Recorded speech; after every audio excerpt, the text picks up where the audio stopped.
मध्ये मी एक खूप छान वाक्य ऐकलं होतं की बायका जेवढ्या बाहेर पडल्या आहेत तेवढे पुरुष घरात आलेले नाहीयेत. ह्याचं कारण बायकांचा इगो.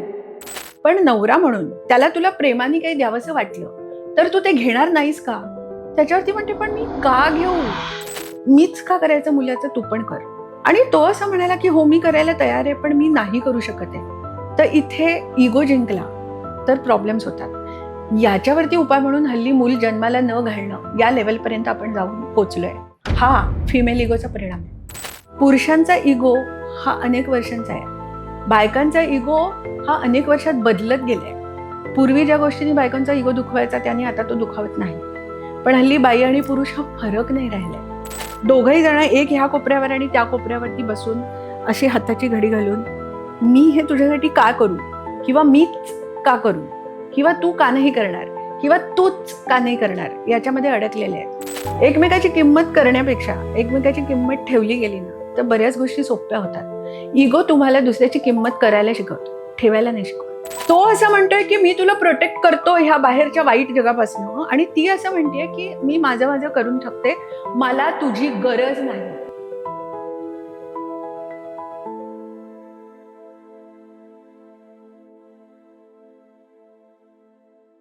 आजच्या विषयाला आपण सुरुवात करणारच आहोत, पण त्यापूर्वी एक आठवण करते. सर सलामत तो हे जे आमचं चॅनल आहे त्याला नक्की सबस्क्राईब करा. काल खूप गंमत आली की मी एका टी व्हीवरती सिरियल बघत होते आणि त्या सिरियलमध्ये ना 4-5 वेळा त्यांनी male ego male ego male ego असा शब्द वापरला. मुळामध्ये इगो म्हटलं की आपण तो मेल बरोबरच जोडतो, अशी आपल्याला वर्षानुवर्ष सवय झालेली आहे. त्यात खोटं आहे असं मला म्हणायचं नाही. टिपिकली पुरुषांना इगो असतो असे सगळे म्हणतात, पण पुरुषांना इगो असतो तर बायकांना नसतो का, असा एक प्रश्न मला पडला. कारण फिमेल इगो या विषयावरती आपण कधी बोलत नाही. म्हणजे ह्याचा अर्थ असा आहे का की इगो, अहंकार, अहमभावना, मी ग्रेट हे फिलिंग फक्त पुरुषांमध्ये असतं? वर्षानुवर्ष आपण तसंच म्हणत आलोय. अगदी माझी आई ही बोलायची, माझी आजी, तिला इगो हा शब्द माहिती नव्हता, पण ती बोलताना असं म्हणायची की अगं शेवटी पुरुष ग, ते असेच असतात. त्याच्यानंतर मी त्या दिवशी माझ्या मुलीला सांगताना पण हा शब्द वापरला की अगं हे बघ, शेवटी पुरुष सगळे सारखेच असतात. मग ती मला असं म्हणाली की आई मग बायका नसतात का सगळ्या सारख्या?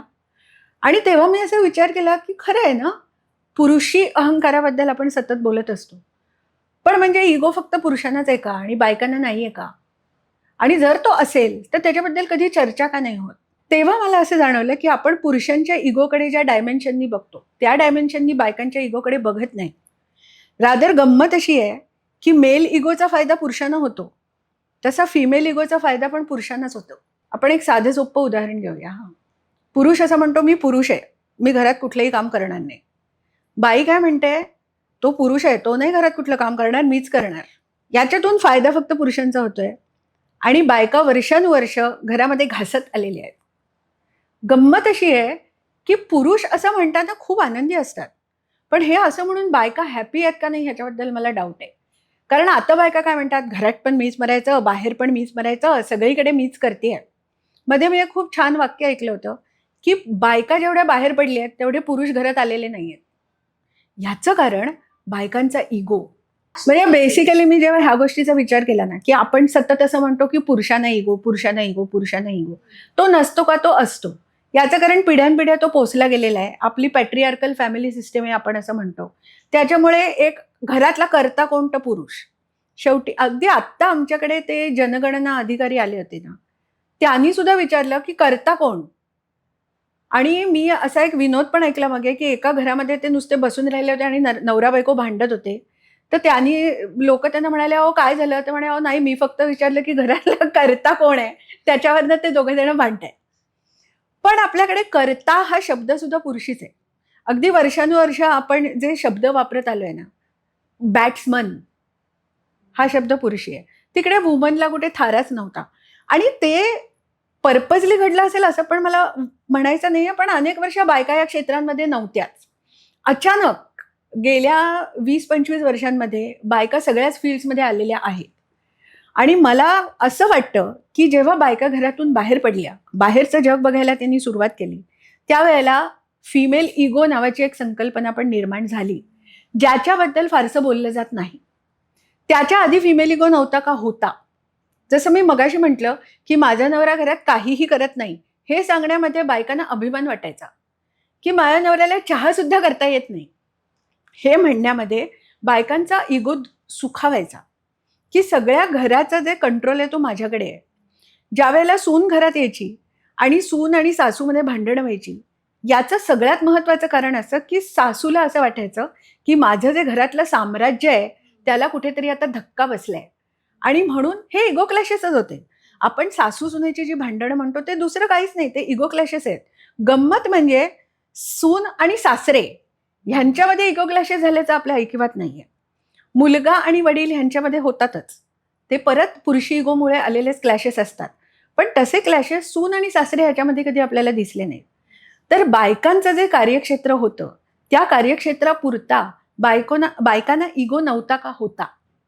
फक्त तो जोपासला गेला नाही, तो त्यांचा त्यांच्यापुरता राहिला, आणि मग तो सुनेवरती, मुलींवरती, इतर लोकांवरती बायका थ्रो करत आल्या. आता असं झालंय की बायका घरात कर्तृत्व गाजवतात आणि बाहेरही गाजवतात. त्यामुळे मला असं कुठेतरी वाटतं की फिमेल इगो जो आहे तो आजकाल पुरुषांच्या इगोपेक्षा सुद्धा जास्त पॉवरफुल झालाय की काय, असा फील येतो.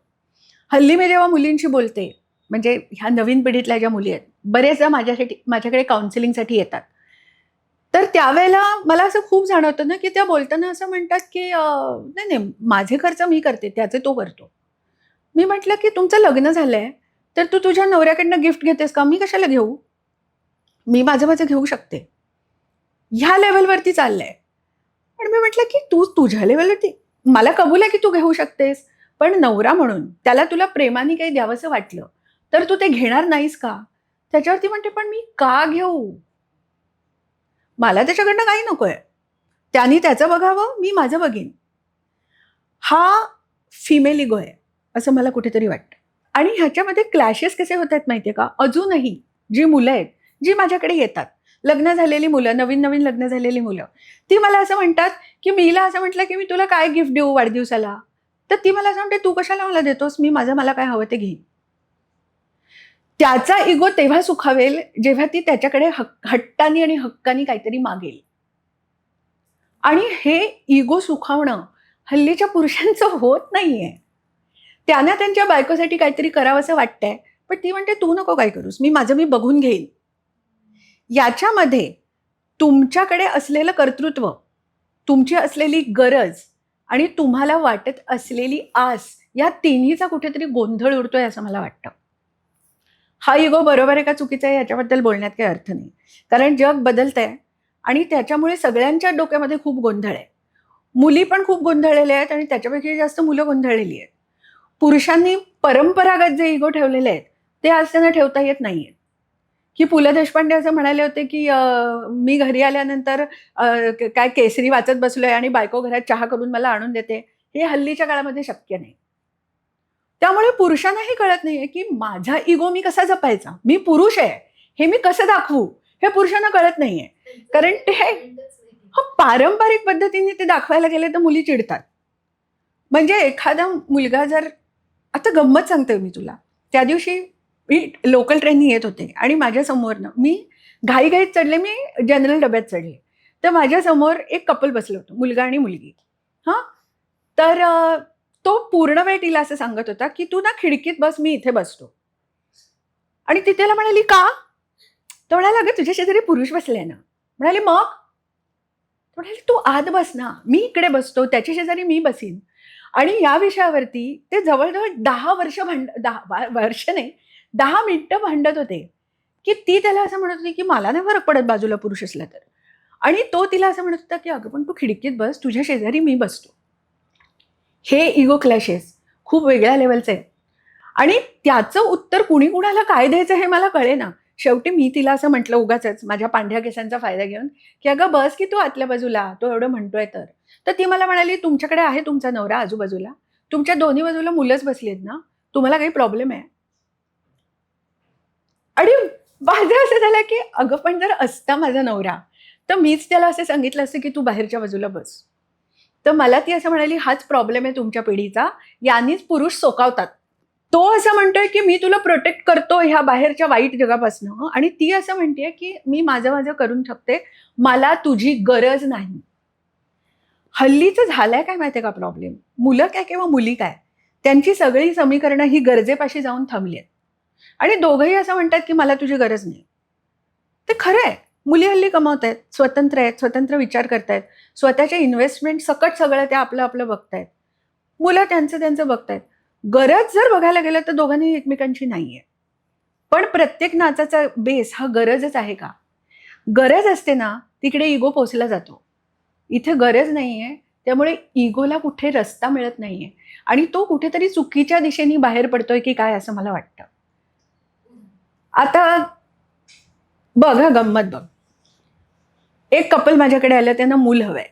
हं? तर आमच्या वेळेला आम्ही काय म्हणायचो की मूल झालं की मी नोकरी सोडीन, हां, कारण घरात कोणीतरी बघायला पाहिजे मुलाकडे, तर तू तर नाही सोडू शकत, मी सोडीन. दोघंही सारखंच कमावत आहेत, चांगला पगार मिळवत आहेत, करिअर ग्रोथ सारखं आहे. मग ती असं म्हणते की मूल झालं की पहिले 6 महिने मी घरी थांबेन, पुढचे 6 महिने तू थांब. तो थांबायला तयार आहे. हल्ली पॅटर्निटी लीव्ह मिळते. तो थांबायला तयार आहे, तो करायला तयार आहे.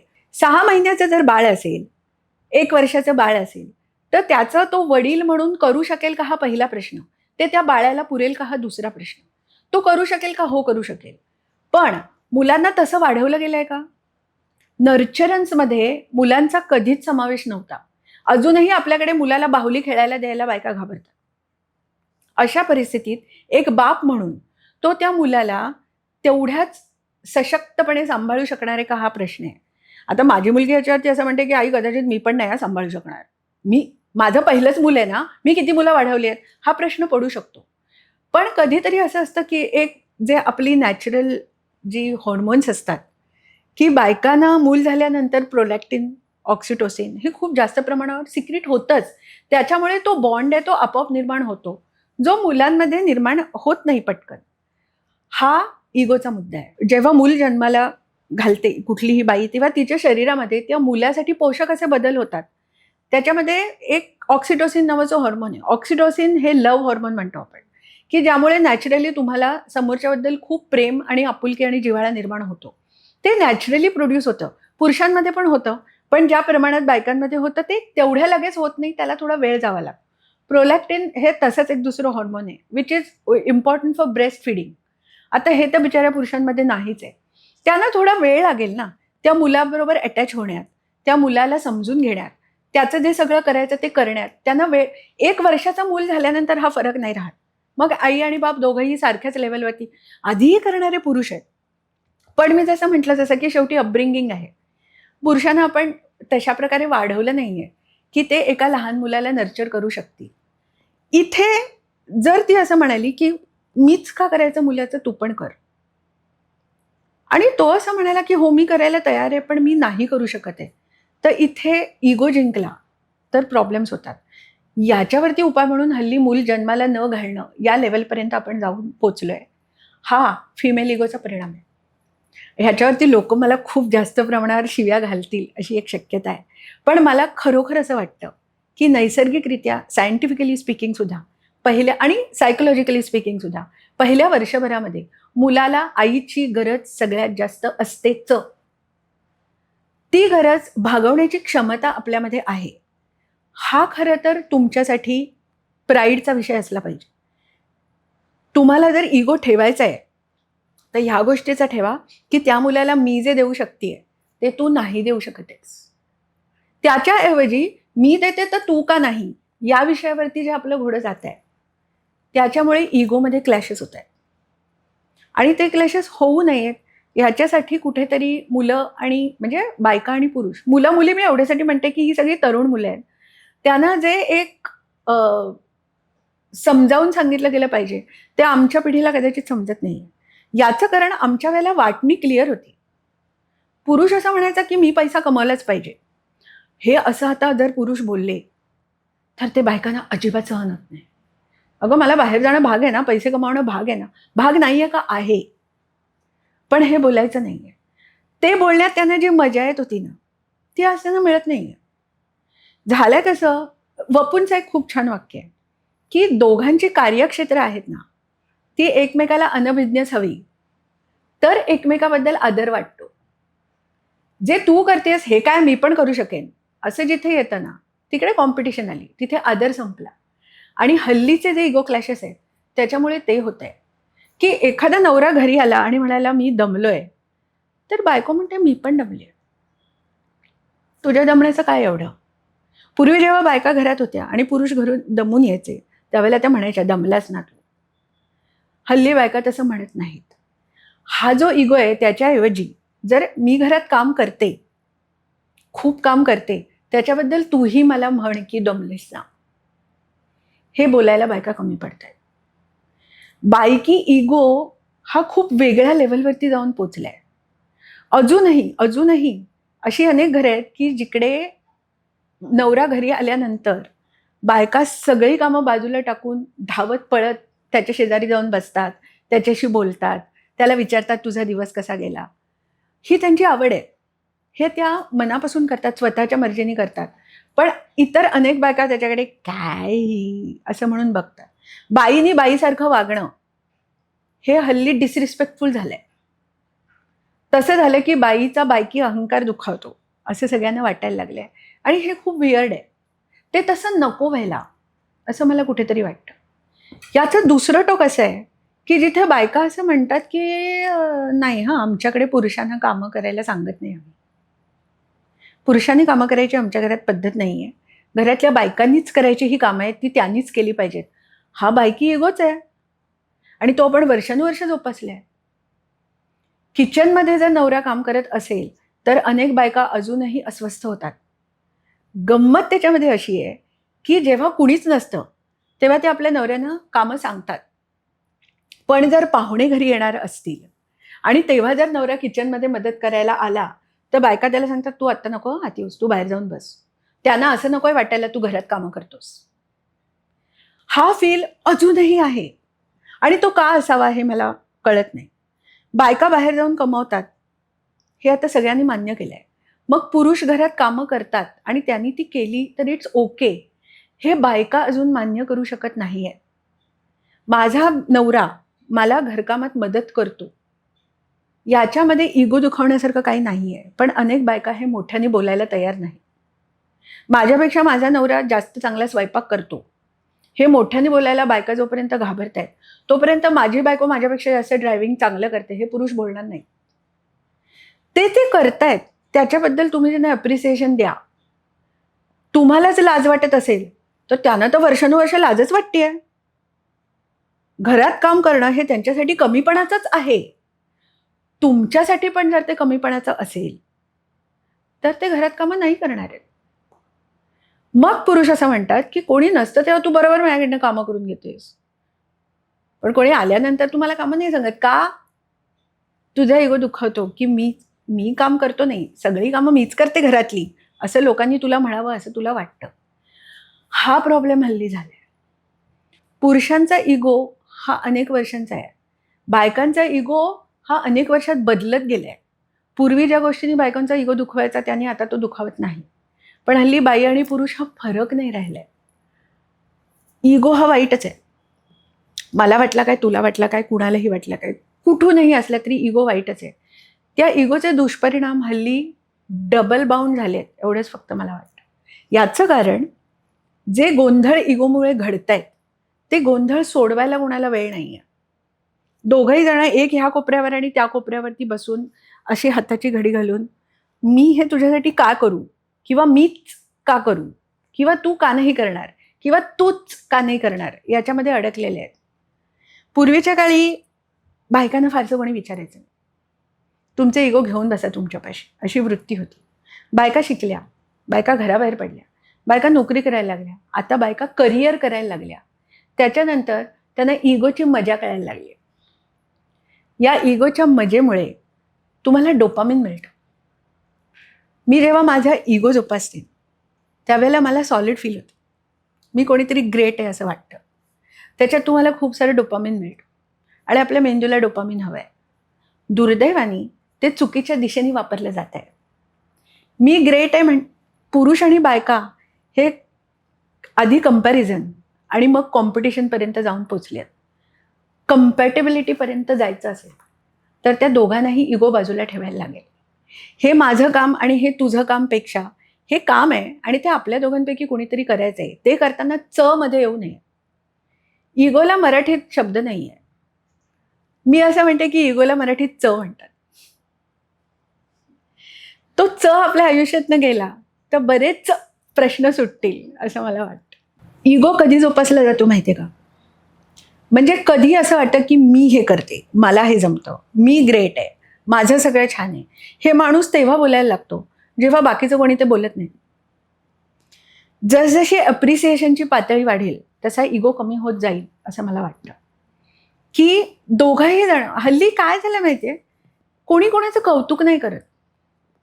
कौतुक करणं ही गोष्ट आउटडेटेड झाली हल्ली. याचं कारण त्यात काय आहे, मी पण करते म्हणून मला तुझं कौतुकच नाहीये.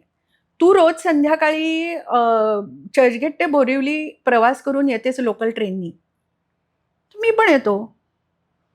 तू दमतेस काय, मी पण दमतो. तुला ऑफिसचा स्ट्रेस आहे तर काय, मला पण आहे. याच्यामुळे आपल्या दोघांनाही ते स्ट्रेस आहे ना, आपण दोघंही दमतो हे बोलण्याच्या ऐवजी त्यात काय, हे माझं पण होतं आहे, त्यात काय एवढंसं, असं आपण बोलतोय ना. त्यामुळे इगो वाढत चाललाय, समजूतदारपणा कमी होत चाललाय. आपल्याला दुसऱ्याचं दुःख कळलं तर खरं म्हणजे आपण जास्त एम्पथेटिक व्हायला पाहिजे. ती एम्पथी खूप निगेटिव्ह दिशेने जाते असं मला कुठेतरी वाटतं. की हे काय, ह्याच्यात तू काय एवढं करते, तू तासभर उभा होतास, मी पण उभी होते ना, मग तुझ्या उभं राहण्याचं दमलं काय करतो सारखा, मी पण दमते. हे बोलण्याच्या ऐवजी हो रे, मला पण आज नाही बसायला मिळालं, काय थकतो ना आपण दोघं, असं बोललं ना तर एकमेकाची किंमत ठेवल्यासारखं होईल. एकमेकाची किंमत करण्यापेक्षा एकमेकाची किंमत ठेवली गेली ना तर बऱ्याच गोष्टी सोप्या होतात. इगो तुम्हाला दुसऱ्याची किंमत करायला शिकवतो, ठेवायला नाही शिकवत. याचं कारण मीच. आपल्या आयुष्याचा मध्यबिंदू जेव्हा आपण होतो त्यावेळेला समोरची माणसं दिसतच नाही. आता ह्याच्यामध्ये साधी सोपी गोष्ट आहे की मी सकाळी लवकर जाते आणि संध्याकाळी लवकर घरी येते. तर सकाळी मला घाई असते त्यावेळेला तू कर, संध्याकाळी मी लवकर घरी येते तेव्हा मी करीन. इतकी सोपी गणित आहेत. पण मला स्वयंपाक वगैरे करायची सवय नाही हां, त्यामुळे तो तूच करायचंयस असं ज्या वेळेला घरातला नवरा म्हणतो आणि मग ती कलकल करून काहीतरी करून करते, मग ती चिडलेली असते. बरं ती हे करते ह्याच्याबद्दल तो तिचं कौतुक करत नाही की तू सकाळी 5 वाजता उठून हे सगळं करतेस, हे तो बोलत नाही. मग ती म्हणते मीच का करायचं, तू खा बाहेर, मला नाही करायचं. याच्यामुळे दोघांच्या तब्येती बिघडतात, कारण तो बाहेर खातो, ती बाहेर खाते.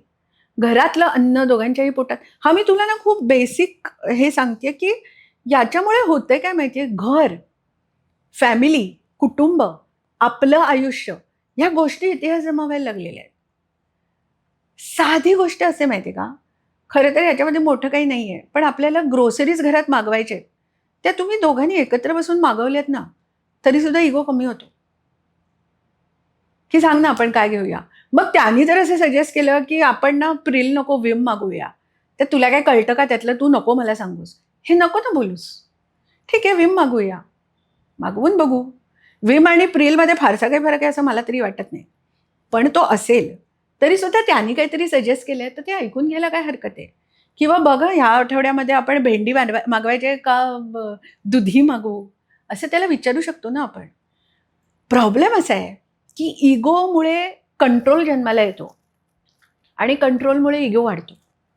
तुम्हाला कंट्रोल सोडता आले पाहिजे, दुसऱ्याचं मत विचारात घेता आलं पाहिजे आणि दोघांनाही मतं मांडण्याची मोकळीक असली पाहिजे. ती मोकळीक जर तुम्ही एकमेकाला दिलीत, आणि ती मोकळीक द्यायची म्हणजे काय करायचं, समोरच्याची अक्कल नाही काढायची. तो जर असं म्हणाला की मी 1 किलो बटाटे मागवतो, तर तुला काही कळतं का 2 माणसांना 1 किलो बटाटे लागतात, असं म्हणण्याची गरज नाही. ज्याने आयुष्यात कधी बटाटे मागवलेच नाही त्याला 1 किलो आणि अर्धा किलोचा हिशोब नाही ना कळणार. तर अरे नाही आपल्याला एवढे नाही लागत, अर्धा किलोच मागवूया असं म्हणून तिथे संपवलं ना तर कुणाचाच इगो हर्ट नाही होत. किंवा इन्व्हेस्टमेंट्स करत असताना मुलं वर्षानुवर्ष इन्व्हेस्टमेंट्स मॅनेज करतात, मुली कदाचित त्यांच्यापेक्षा उशिरा करायला लागली. तर ती जर असं म्हणाली की आपण SIP मध्ये इन्व्हेस्ट करायच्या ऐवजी सोनं घेऊया, तुला बिंडोक, तुला काय कळतं का बाहेर काय चाललंय मार्केटमध्ये, असं बोलून तिला गप्प करण्याची गरज नाही आहे. You can have a conversation on this की अगं बरोबर आहे तू म्हणतेस ते, पण सध्या ना सोन्याचे भाव एवढे एवढे चालू आहेत, त्याच्यापेक्षा SIP मध्ये जर आपण गुंतवलं ना तर आपल्याला जास्त फायदा मिळेल आणि तो हा असा असा मिळेल. मुलगी पण शिकलेली आहे, तिलाही कळतंय. दुसरं अगदी नेहमीचं घडणारं उदाहरण आहे की ज्यावेळेला बाई ड्रायव्हिंग करते त्यावेळेला समस्त पुरुष असं गृहीत धरतात की तिला येत नाही आणि ती गोंधळ घालणार. ती नाही का घालते. पुरुष जर 50 वर्ष ड्रायव्हिंग करत असतील तर बायका गेले 20 वर्षापासून ड्रायव्हिंग करायला सुरुवात केली आहे. Genetically driving is a new experience for women आणि तरीसुद्धा बायका उत्कृष्ट ड्रायव्हिंग करू शकतात. पण मी जेव्हा स्वतः गाडी चालवते तेव्हा मला 2 प्रकारचे अनुभव येतात. एक तर पुरुष म्हणतात काय बायका कशाला ड्रायव्हिंग करतात, जमत नाही तर हा, किंवा ए बाबा बाई गाडी चालवते तू तिला जरा मदत कर. आणि यातल्या खरं तर कुठल्याच गोष्टीची बाईला गरज नसते. भले ते तुमच्या मनात पण असेल, पण ते जेव्हा तुम्ही बोलून दाखवता त्यावेळेला त्या ड्राईव्ह करणाऱ्या बाईचा जो कॉन्फिडन्स आहे तो वाढायच्या ऐवजी कमी होतो. आयदर वेज तुम्ही तिला सिंपथी दाखवायला गेलात तरी तो कमी होतो आणि तुम्ही तिची लायकी दाखवायला गेलात तरी पण तो कमीच होतो. एखाद्या पुरुषाने घरात एखादी डिश बनवली तर त्याने ती बनवली ह्या गोष्टीवरनं त्याला अप्रिशिएट करा ना, मग तो ती परत करेल. हवं तर त्याला सांग की पुढच्या आल्या ना मीठ थोडं जास्त घाल, पण काय रे तू काहीतरी करतोस प्लीज, ह्याला अजिबात चव नव्हती असं म्हटलं की तो ते का करेल. मग त्याचा पुरुषी इगो दुखावतो. माझ्या मते इगोमध्ये ना पुरुषी आणि बायकी असं काही नसतं. इगो ही स्वतःची स्वतःपाशी असलेली ओळख आहे. ती ओळख आपण घेऊन जन्माला येतो, त्याच्यानंतर आपण ज्या वातावरणात वाढतो तिथे ती पोचली जाते. मग 4 चौघं आपल्याशी ज्या प्रकारे बोलतात त्यातून ती वाढीच लागते. दुर्दैवाने ना इगो हा माझा आहे, पण तो माझा कधीच नसतो. आजूबाजूचे लोक जे बोलतात त्याच्यावरून मी माझ्या इगोची लेव्हल ठरवते. आणि हे असं खूप कमी घरांमध्ये घडतं जिथे स्वतंत्र विचार करून मला माझी स्वतःची ओळख पटवता येते. आणि हे घडत नाही. त्यामुळे मग सगळे लोक जर असं म्हणाले की पुरुषांनी घरात कामं नसतात तर करायची, तर त्याला घरात काम करणं कमीपणाचं वाटतं. सगळे जर असं म्हणाले की तू बाई असून गॅरेजमध्ये काय जातेस गाडी ठीक करायला, तर तिला ते कमीपणाचं वाटतं. ह्याच्या पलीकडे जाऊन मला काय वाटतं, माझ्या दृष्टीने काय चांगलं आहे, काय महत्त्वाचं आहे आणि काय आवश्यक आहे ह्याचा विचार केला ना तर इगो हळूहळू कमी होत जातो. इगो कमी करण्याचा साधा सोपा उपाय असा आहे की समोरच्या माणसाला वाव द्या, त्याचं ऐका, मतं मोकळेपणाने त्यांची देवाणघेवाण करा, कुणाचीही किंमत करू नका, कुणाचीही अक्कल काढू नका. आणि सगळ्यात महत्त्वाचं, जर समोरच्या माणसांनी सांगितलेला एखादा मुद्दा, भले समोरचा माणूस ॲमेच्युअर असेल आणि आपण वर्षानुवर्ष करत असू, तरी तो जर आपल्याला काहीतरी आपल्यापेक्षा जास्त चांगलं सांगत असेल तर खिलाडूपणाने मान्य करा. खरे मी एवढे वर्ष स्वयंपाक करते पण हे नाही माझ्या कधी लक्षात आलं, असं जर तुम्ही बोललात ना तर बघा तुमचा नवरा जास्त किचनमध्ये जाऊन एक्सपेरिमेंट करतो की नाही. मग भले तो नंतर घरात ओट्यावर राडा करत असेल, आणि ते बरेच नवरे करतात हे मला मान्य आहे, पण मग हळूहळू तुम्ही तो त्यांना साफ करायला पण सांगू शकता. किंवा तू ड्रायव्हिंग करतेस ते माझ्यापेक्षा सेफ आहे, मला तुझ्या इतकं सेफ ड्रायव्हिंग नाही करता येत, कधी कधी मला माहिती आहे की माझा कंट्रोल जातो, हे तुम्ही बोललात ना तर तिचा कॉन्फिडन्स वाढेल. पुन्हा मी सांगते, कम्पॅटेबिलिटीच्या दिशेने वाटचाल करणं खूप आवश्यक आहे आणि ती होत नाही आहे.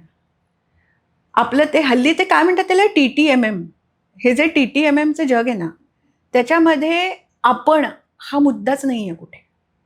पूर्वीच्या काळी कसं व्हायचं माहिती आहे, म्हणजे अगदी पूर्वीच्या काळचं मला नाही माहिती, पण आमची पिढी अशी आहे की ज्याच्यामध्ये आम्ही खूप भांडलो नवऱ्यांशी, नवरे पण आमच्याशी खूप भांडले, पण तरी पण आम्ही दोघांची ग्रोथ एकत्र झाली.